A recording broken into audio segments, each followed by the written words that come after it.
자, 이제 부활 인사 한번 하겠습니다. 주님께서 부활하셨습니다. 그분은 진짜로 살아나셨습니다. 네. 옆에 아는 분이 계시면 다행이고요. 모르는 분이 계시면 다시 한번 하시기 바랍니다. 주님께서 부활하셨습니다. 혹시 모르는 분 계시면 이름도 한번 여쭤보세요. 잘 오셨습니다 하시고. 네. 이제 5월 달부터 우리가 천국 같은 가정 같은 교회를 만들어 가야 되는데 인사 잘하기 운동하겠습니다. 지난 주일이 부활주일이었고 또 우리는 2025년 상반기 해피칸타타, 다른 교회에서는 총동원 주일, 새생명 전도 축제 이런 것들을 진행했습니다.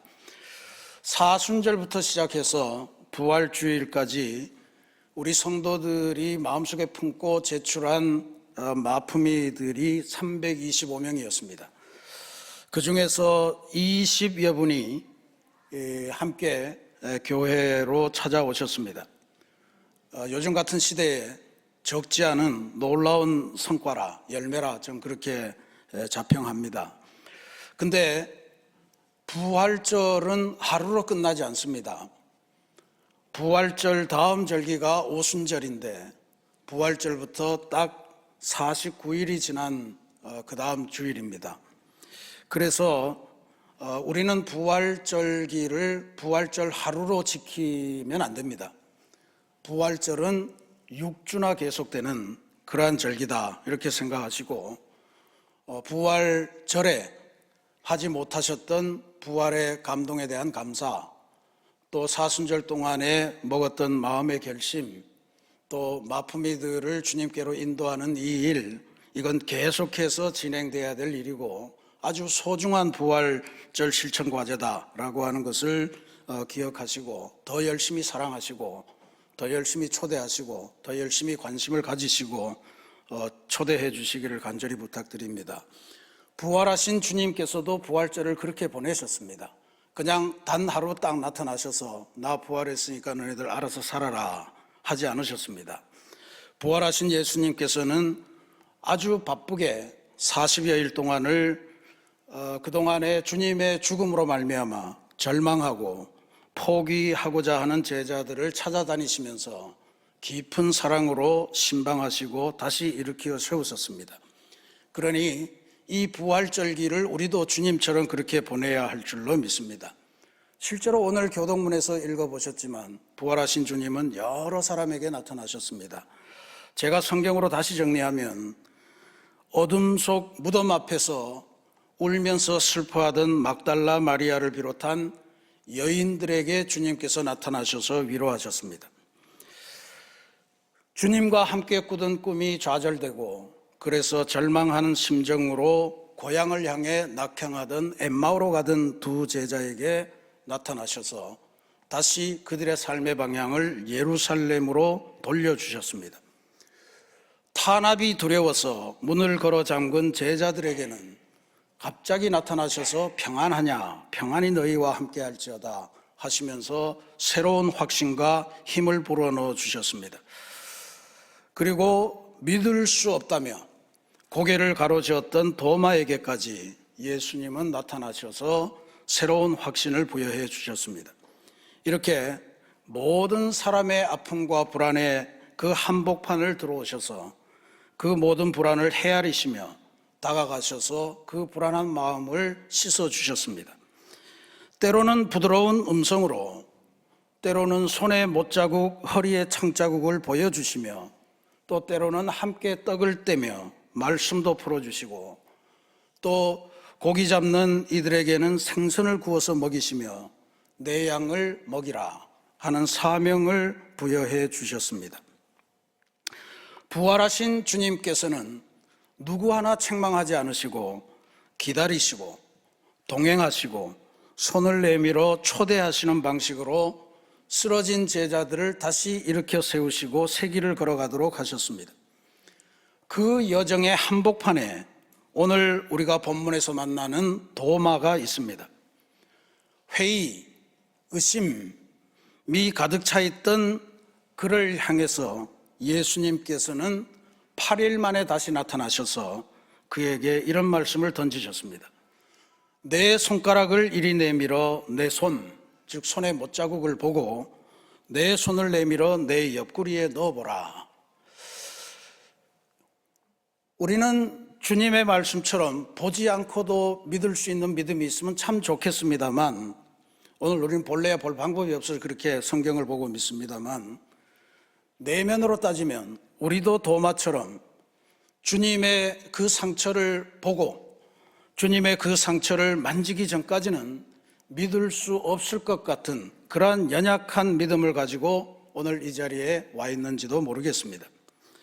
그런데 주님은 이런 의심 많은 또 회의하는 우리들에게 도마에게처럼 손을 내밀어서 상처를 보여주시며 상처 너머로 다가오는 주님의 사랑과 부활의 생명을 우리들에게 전해주시려고 하시는 것을 발견하시기를 바랍니다. 그래서 오늘 우리는 부활하신 주님께서 상처를 숨기지 않고 오히려 사랑의 증거로 삼으신 그 마음을 바라보려고 합니다. 그리고 도마가 그 상처를 통해 믿음의 고백으로 나아간 것처럼 우리 또한 우리 삶에서 등장하는 상처들, 그것들을 통해 그것들을 주님과 더불어 해결하며 부활의 증인으로 변화하는 그런 역사를 기대하면서 이 말씀을 대합니다. 도마의 이야기는 부활 스토리 중에서는 저는 가장 의미 있고 가장 중점에 놓아야 되고 가장 주목할 만한 일이다 그렇게 봅니다. 왜냐하면 유일하게 주님께서 십자가에서 받으신 그 상처, 그것을 전면적인 주제로 내거시면서 그렇게 나타나셨기 때문입니다. 제일로 중요한 것은 주님께서는 상처를 전혀 부끄러워하지 않으셨다라고 하는 사실입니다. 27절 말씀 다시 읽습니다. 내 손가락을 이리 내밀어 내 손을 보고 내 손을 내밀어 내 옆구리에 넣어보라. 자신의 상처를 부끄러워하지 않으시고 오히려 직접 만져보라고 하십니다. 그 상처는 부끄러움이 아니라 우리를 사랑하시기 위해 자기를 던지신 표식이기 때문에 그렇죠. 사실 십자가 형틀이라고 하는 것은 인간에게도 수치스러운 일이지만 하나님의 입장에서 생각해 보면 도저히 감당할 수 없는 그런 수치입니다. 로마 정부는 일반적인 죄인들에게는 십자가 형틀을 허락하지 않았습니다. 노예들이 반란한 경우나 아니면 정치적인 역적들의 경우에만 십자가 형틀이 주어졌습니다. 그래서 십자가는 모든 사람들에게, 일반적인 사람들에게 부끄러움의 상징이었습니다. 그런데 하나님으로서 사람이 되신 예수님은 그 십자가를 지셨고 그 십자가에서 받으신 상처, 인간에게 패배하신 그 흔적을 그대로 안고 부활하셨고 그것을 자랑하신다, 이런 이야기입니다.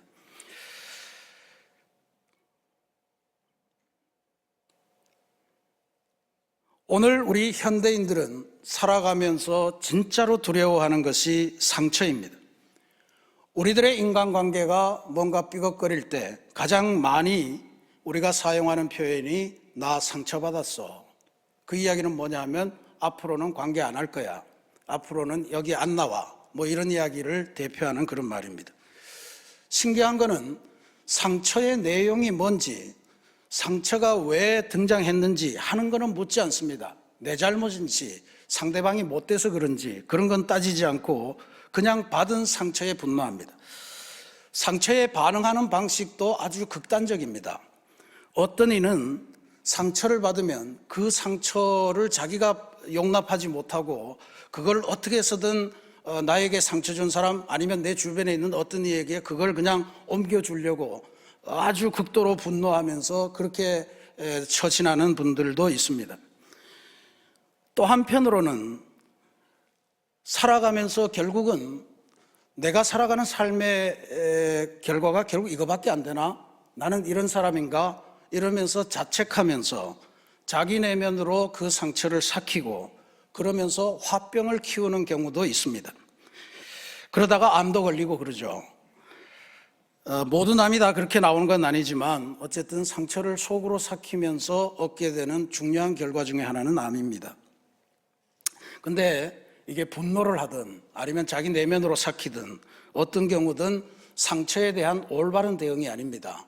상처를 할 수 있으면 피하고 상처가 두렵기 때문에 덮어두고 그리고 아니면 다른 데로 옮겨버리려고 하고 하는 것으로 문제를 해결하는 것이기 때문에 올바로 상처를 치유하는 방법이 못 됩니다. 그러니 오늘 예수님께서 상처를 부끄러워하지 않으시고 그것을 드러내시고 오히려 그걸 만져봐라, 집어넣어봐라 하면서 자랑하시는 듯한 이 상처에 대한 대응은 우리들이 인생을 살면서도 배울 만한 귀한 가르침입니다. 이 부끄럽기 짝이 없는 십자가, 그리고 십자가에서 받으신 상처, 이것이 예수님에게는 너무너무 중요한 것이었기 때문에 그걸 보여주신 거예요. 그걸 사도 바울은 아주 정확하게 파악을 했습니다. 고린도전서 1장 18절에서 십자가의 도가 멸망하는 자들에게는 미련한 것이요 구원을 받는 우리에게는 하나님의 능력이라 그랬습니다.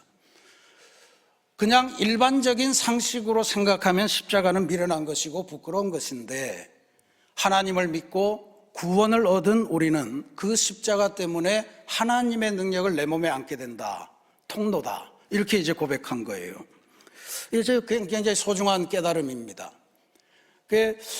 십자가의 상처, 이것을 묵상하다가 제가 일본 사람들의 전통적인 도자기 복원 기법, 킨츠기라고 하는 기법이 있는데 그거를 생각을 했습니다. 킨츠기라고 하는 거는 금가루라고 하는 일본 말입니다. 근데 저런 도기를 보신 적이 있죠. 중간에 이렇게 부정확하게 이렇게 뭔가 금가루가 입혀져 있는 겁니다. 저게 그냥 무늬를 낸 것이 아니고 깨진 그릇입니다. 깨진 그릇을 보통 우리는 버리죠. 그리고 깨진 그릇은 더 이상 사용하지 않으려고 합니다. 근데 저 킨츠기는 금가루를 가지고 저 부분을 오칠도 하고 악여도 쏟고 이렇게 해서 저렇게 새로운 문양의 토기를 만들어낸다는 거예요.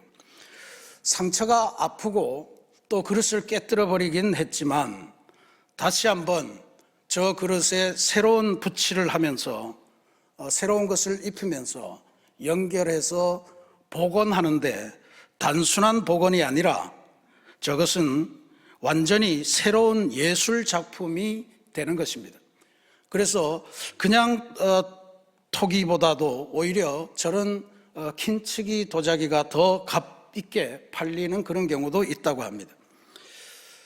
그러니 이것이 부활의 정확한 해석은 될 수 있을지는 모르겠습니다만 예수님께서 부활하신 몸, 그것은 우리들에게 주어질 때 킨츠기의 도자기 같은 모습으로도 작용할 거다, 저는 그렇게 확신합니다. 주님께서는 십자가의 상처를 다 이으고 이으셔서 그 상처들을 통해 제자들이 주님을 알아보고 주님의 말씀을 기억해내고 부활하신 주님 안에서 새로운 믿음의 길을 갈 수 있었다라고 하는 사실을 깨닫는 것이 중요합니다. 도마는 다른 제자들이 우리가 주를 보았노라 하고 너도 나도 할 것 없이 전부 다 자랑할 때 그는 믿지 못하겠노라고 선언합니다. 그가 한 말을 들어보십시오. 내가 그의 손의 못자국을 보며 내 손을 그 옆구리에 넣어보지 않고는 믿지 아니하겠노라. 모르겠습니다. 이게 의심 많은 도마의 표현인지 나는 부활하신 주님의 그 상처를 보고 더 열심히 믿는 사람이 되겠다는 결단의 고백인지는 알 수 없으나 어쨌든 보지 않고는 믿지 않겠다라고 하는 이 도마의 믿음은 오늘 우리 현대인들의 마음을 몹시 빼닮았습니다. 그런데 더 놀라운 것은 주님께서는 믿지 않는 도마를 책망하지 않으십니다.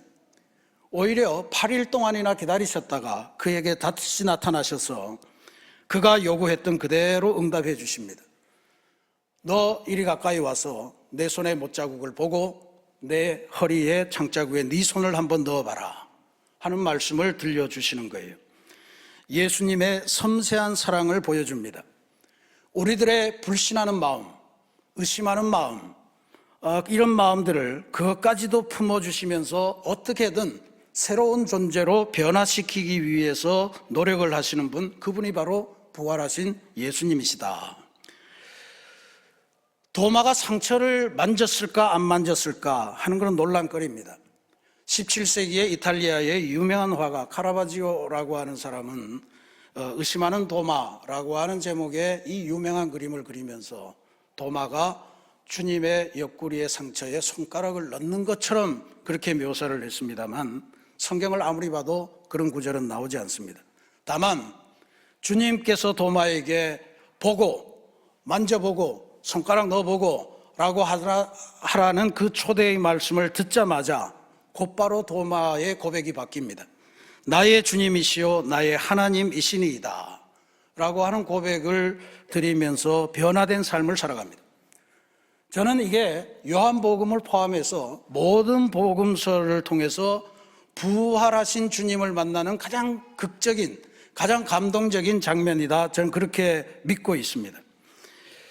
왜냐하면 아무도 주님의 부활의 상처를 확인하지 않았지만 도마는 그것을 친히 보았고, 그리고 그 상처로 초대하시는 주님의 음성을 듣고 이제는 의심하는 제자에서 주님의 부활의 증인으로 삶으로 변화되었기 때문입니다. 전설에 의하면 도마는 그 길로 인도로 달려가서 인도의 성도마교회를 세우고 거기에서 순교했다라고 하는 기록을 인도교회가 가지고 있습니다. 주님께서는 사람의 몸을 입고 이 땅에 오신 하나님이십니다. 그러니까 하나님으로서의 주님과 또 사람으로 오신 예수님, 이 사이에는 많은 간극이 있겠죠. 그 예수님도 하나님이신데 하나님이시라면 별로 받을 필요가 없는, 체험할 필요가 없는 일들을 많이 체험하셨습니다. 첫 번째가 세례입니다. 세례라고 하는 것은 죄 많은 인간들이 하나님의 이름으로 죄를 씻는 예식입니다. 근데 죄가 없으신 예수님은 왜 세례를 받으셨는가? 우리가 많이 살펴보았습니다. 바로 세례를 받는 그 순간에 하늘문이 열리고 하늘에서 성령이 비둘기처럼 내려오고 내가 너를 사랑한다라고 하는 하나님의 음성이 들려서 땅과 하늘이 연결되고 나에게 새로운 삶이 열린다는 것을 보여주시기 위해서 예수님께서 세례를 받으신 겁니다. 두 번째로 기억할 것은 광야에서 받으신 마귀의 시험과 승리입니다. 하나님이신데 굳이 뭔 마귀에게 시험을 받겠습니까? 간단하게 해결할 수 있는 거죠. 그런데 친히 40일을 금식하시면서 광야에서 마귀와 싸우셨습니다. 여기 흩어져 있는 돌들로 떡이 되게 해서 네가 이 세상의 영웅이 되라. 저 높은 성전 꼭대기에서 뛰어내려봐라. 하나님이 너를 지키나 안 지키나 시험해보자. 그리고 나한테 한 번만 절해라. 내가 이 세상을 전부 다 너한테 주겠다. 이런 것은 우리가 세상 살면서 우리에게 다가올 수 있는 그러한 유혹과 시험들입니다. 주님은 그 시험들을 우리에게 보여주시기 위해 받으셨고, 그 시험은 하나님의 말씀을 지킬 때 승리할 수 있음을 보여주시면서 승리의 비결을 알려주셨습니다. 십자가의 상처도 마찬가지일 겁니다. 굳이 부활하셔야 됐었다면 하나님이신데 그냥 죽으셨다가 그냥 살아나셔도 될 일인데 굳이 그 모진 고통을 받으시면서 처절한 모욕을 받으시면서 창에 찔리고 채찍에 맞고 가시관을 쓰고 이런 과정을 밟을 필요가 뭐가 있었을까? 그것은 바로 우리가 이 세상 살아가면서 받게 될 상처들을 주님께서 직접 받으시면서 보여주신 겁니다. 어떻게 이기겠느냐? 어떻게 이 상처를 극복하겠느냐 하는 문제와 관련된 내용이겠죠. 오늘 우리가 살아가면서 진짜로 상처를 많이 받습니다. 우리는 상처 없이는 살 수 없는 그런 존재들입니다. 우리가 사랑하는 사람들로부터 상처를 받습니다. 어린아이들에게 물었더니 아이들도 상처가 있다고 그래요. 특히 엄마한테서 받는 상처가 크다고 그럽니다. 걔네들이 수필을 쓰는 걸 보면 우리 집에 가면 북한 여자 같은 사람이 한 분이 계세요. 늘 똑같은 옷을 입고 늘 똑같은 톤으로 막 소리를 치는 사람, 그 사람이 우리 엄마예요. 그런데 살면서 갖는 이런 관계의 상처가 있고 우리가 세운 목표, 그것이 이루어지지 않는 실패의 상처가 또 있습니다. 또 내 몸인데 내 마음대로 안 되고 어느 날 감당 못할 질병이 엄습해오는 그러한 상처도 있습니다. 이런 상처들, 또 도저히 설명할 수 없는 이런저런 고통들의 상처, 이런 것들이 수도 없이 다가오는데 이 상처들을 우리는 어떻게 이길까요? 이거 없이 살아갈 수 있는 방법을 기도해야 되는 걸까요? 심리학에서는 사람이 살면서 상처를 받는데 그 상처가 쉽게 지워지지 않고 그게 우리의 내면에 딱 새겨져서 이후의 삶에도 영향을 주는 것을 트라우마라고 정의합니다. 트라우마 다 들어보셨죠?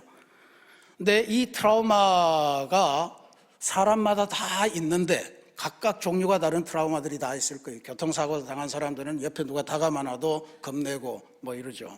근데 이 트라우마를 가지고 심리학에서 이 트라우마가 사람의 삶에 어떤 영향을 끼치는가 하는 걸 두 가지 상반된 내용을 가지고 설명합니다. 영어로 되어 있어서 죄송합니다만 우리 안에 상처를 어떻게 이기는가 하는 것을 이해하기 위해서 기억해 두시기를 부탁드립니다. 하나는 PTSD라고 하는 거고 또 하나는 PTG라고 하는 겁니다. PTSD는 Post Traumatic Stress Disorder라고 하는 말의 줄임말입니다. 한국어로 번역하면 외상 후 스트레스 장애 이렇게 번역합니다. 그러니까 포스트라고 하는 게 뭐뭐 후에 이런 뜻이거든요. 그러니까 트라우마를 받은 다음에 스트레스가 생기고 그 스트레스가 디스오더, 오더는 질서 잡힌 건데 디스오더는 질서가 깨지는 겁니다. 그러니까 그 스트레스로 말미암아서 우리 삶의 모든 균형들이 다 깨지고 삶이 결국 이렇게 점점 쇠퇴해가면서 쇠락해가고 그리고 안 좋아지는 형태로 그렇게 나아가는 게 바로 PTSD입니다. 이게 오늘날 정신의학계에서 아마 엄청나게 중요한 그러한 질병으로 그렇게 논의가 되고 있을 겁니다. 아주 끔찍한 역사적인 사건을 겪었을 때 그게 계속해서 뇌리에 삼아 있는 거예요. 그래서 뭔가 뭐 비행기 헬리콥터 소리만 나면 뭔가 어디 쿵 하는 소리만 나면 총알이 발사되나 나를 향해서 오나 뭐 이런 두려움에 휩싸이게 되는 거예요. 이건 굉장히 안 좋은 케이스입니다. 근데 PTG, Post Traumatic Growth, 성장이라고 하는 겁니다.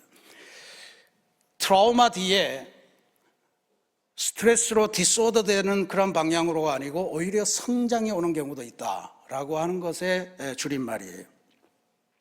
외상 후 성장 이렇게 번역합니다.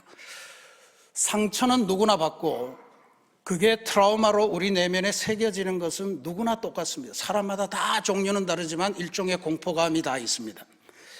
근데 그것 때문에 지속적으로 스트레스를 받아서 일상이 깨지고 일상을 회복할 수 있는 그런 능력을 점점 상실해 가면서 그 공포가 다른 공포를 낳고 또 다른 공포로 이어지고 해서 결국은 삶 자체가 망가지는 이런 경우로 나아가는 케이스가 있는가 하면 괴롭지만 그 상처를 긍정적으로 받아들이고 부활하신 주님께서 이기셨던 그 방법을 사용해서 함께 주님의 손에 상처를 맡기고 기도하면서 긍정적으로 변화시켜서 그 상처로 인해서 오히려 자기의 내면에 없던 새로운 능력이 생겨나고 그것으로 말미암아 인생을 더 아름답게 가꾸어 가고 더 풍성하게 만들어갈 수 있다는 그런 것이 바로 PTG입니다. 여러분 어떤 길을 걸어가고 싶습니까? 우리는 연약하기 때문에 상처는 피할 수가 없습니다. 트라우마도 피할 수가 없습니다. 대신에 트라우마 때문에 스트레스를 받고 디스오더, 해체되는 길로 갈 것인지 아니면 상처가 있고 그리고 트라우마가 있고 그럼에도 불구하고 우리는 그 트라우마로 말미암아 내가 주님께 기도하고 주님과 더불어 함께하면서 내 인생이 더욱더 성장하고 성숙하는 이러한 길로 가시겠습니까? 사랑하는 우리 새신교회 성도 여러분, 부활하신 주님과 더불어 우리 삶에 존재하는 상처를 다시 대할 수 있는 그러한 믿음을 갖게 되기를 간절히 기도드리겠습니다. 예수님께서 도마에게 보여주신 상처, 그것은 도마를 의심하는 제자에서 부활의 참된 증인으로 주님의 교회를 위해서 순교하는 지경까지 인도해낸 그러한 위대한 구원의 통로가 되었습니다. 그렇다면 내가 갖고 있는 상처, 내가 살면서 받은 이 상처도 주님께 잘 주님의 손에 들리고 주님과 함께 잘 해결한다면 이 상처도 나는 물론이고 내 주변에 비슷한 고통을 당하는 사람들에게 새로운 희망, 새로운 구원을 이룰 수 있는 통로로 작용하게 되는 것은 아닐까요? 그럴 수 있다고 봅니다. 제가 감리교 목사들 정회원 연수교육이라는 게 있어서 거기 갔는데 대전에 어떤 아주 큰 교회 목사님께서 오셔서 강의하는 중에 교회 소개를 하는데 그 교회에는 암 환자만 특별히 돌보고 기도해 주는 그런 부서가 있대요. 근데 그 부서의 부서원들이 누구냐? 대부분이 암 환자로 구성이 되어 있다는 거예요. 미리 암을 경험한 사람들이 이제 암을 막 맞이해서 충격에 빠진 그 사람들을 도와주는 거예요. 내가 처음에 암 판정을 받았을 때 나는 정신이 없었다. 근데 내가 살아보니 이렇게 살 것이 아니고 암을 이렇게 다스린 것, 암과 암에 좋다는 음식, 암에 좋은 생활 방식, 암을 어떻게 이겨야 되는지, 어떻게 다스려야 되는지 하는 것들을 알려주고 기도해주고 친구가 되고 위로하고 혼자 걷는 게 아니고 함께 걸어가는 친구가 있다는 걸 보여주는 것, 그 모임을 자랑하시더라고요. 그게 바로 주님께서 도마에게 보여주신 십자가 상처의 의미다. 저는 그렇게 확신합니다. 나의 상처받은 경험, 그것 때문에 괴로워하고 절망하고 인생을 망치는, 포기하는 길로 가는 것이 아니고 나의 상처의 경험을 다른 사람의 구원과 희망으로 작동하기 위해서 주님과 더불어 내 상처를 협의하고 그래서 그 상처를 다스리는 거예요. 우리는 교회에 올 때 보통 정장을 하고 마치 아무 일이 없는 사람인 것처럼 그렇게 하고 오는 경우가 많습니다. 저는 좋은 믿음의 자세라고 봅니다만 예수님과 도마가 만난 이 사건을 보면 교회는 상처를 숨기고 상처를 가리고 없는 척하는 것이 아니라 내가 받은 상처를 자신감 있게 내놓을 수 있고 그 상처를 주님께서 만져주시면 우리 모두를 위해서 좋은 아름다운 새로운 힘이 될 수 있다는 것을 알기에 그 상처를 나누고 보듬어주는 공동체이다 라고 하는 것을 새삼 깨닫게 됩니다.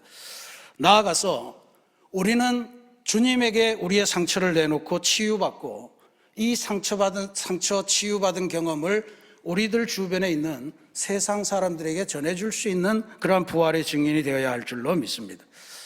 그러니 부활의 증인은요, 한 점 흠없는 완벽한 사람들이 아니라 상처를 받고 상처를 받은 채로 되살아난 사람, 그 사람이 부활의 증인, 참된 증인이 될 수 있다 하는 것을 깨닫게 됩니다.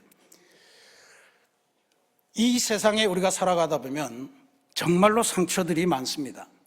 그 온 세상의 상처를 예수 그리스도의 이름으로 치유하고자 애쓰는 전업적인 사역자들인데 그 사람들을 우리는 선교사라고 부릅니다.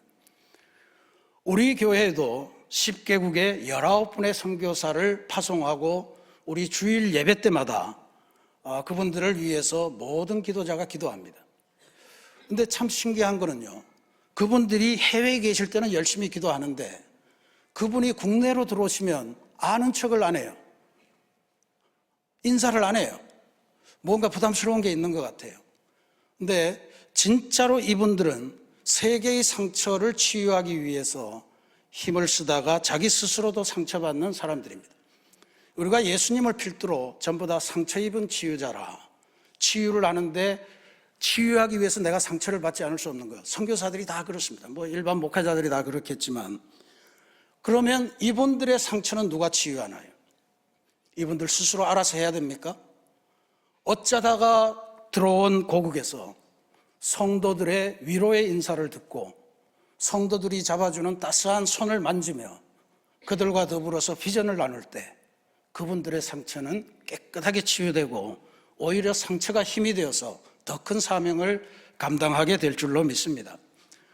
오늘 우리가 연회에 들어오신 선교사님들과 함께 2025년 희년행진을 하면서 세계 선교사 대회, 우리 이름으로 거창하게 붙였습니다. 이 대회를 갖습니다. 우리 선교사님들이 함께 그동안 차마 말하지 못했던 여러 가지 아픈 이야기들도 들려주시고 우리도 그 이야기를 듣고 우리도 스스로 좀 반성도 하고 또 더 힘이 되는 방법을 찾아보기도 하고 또 함께 기도하는 끈으로 연결되는 그러한 시간을 가질 수 있기를 바라고요. 끼리끼리 모여서 또 선교회하고 다 연결되어 있지 않습니까? 그렇게 모이셔서 서로 식사도 나누시면서 함께 서로를 위로하며 상처를 영적인 힘으로 바꾸는 그러한 시간을 만들어 가시기를 부탁을 드리겠습니다. 그러니까 가지 마시고 꼭 점심 식사하시고 오후에 여기 다시 오셔서 선교사님들과 함께 선교사님들의 상처를 치유하고 우리 삶의 상처도 치유하는 그러한 시간을 가지시기를 부탁드립니다. 주님은 오늘도 의심하고 회의하는 우리들을 향해서 말씀하십니다. 내 손을 내밀어 내 옆구리에 넣어보라. 우리의 상처도 주님의 손에 붙잡힐 때면 그것은 은혜의 흔적으로, 은혜의 도구로 변화될 줄로 믿으시기를 바랍니다. 이번 2025년 부활절기에 우리가 가진 상처를, 그 상처로 인해서 절망하지 마시고 그 상처를 주님께 드려서 잘 이겨내시고 또 나아가서 주님의 부활을 전하는 통로로 변화하시고 또 아울러서 우리 주변을 주님의 부활로 말미암아 변화시키는 그런 아름다운 부활의 성도들로 전환하시는 귀한 부활절기를 보내시기를 주님의 이름으로 축원합니다. 같이 기도하겠습니다.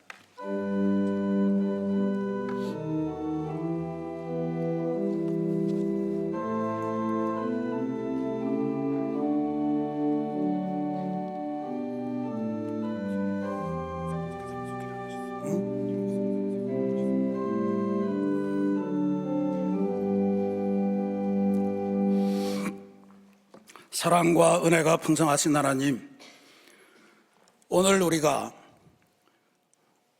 부활하신 주님께서 의심하는 도마를 향해 다가오시며 상처를 긍정하시고 자랑하시며 그렇게 보여주신 그 사건을 함께 묵상했습니다.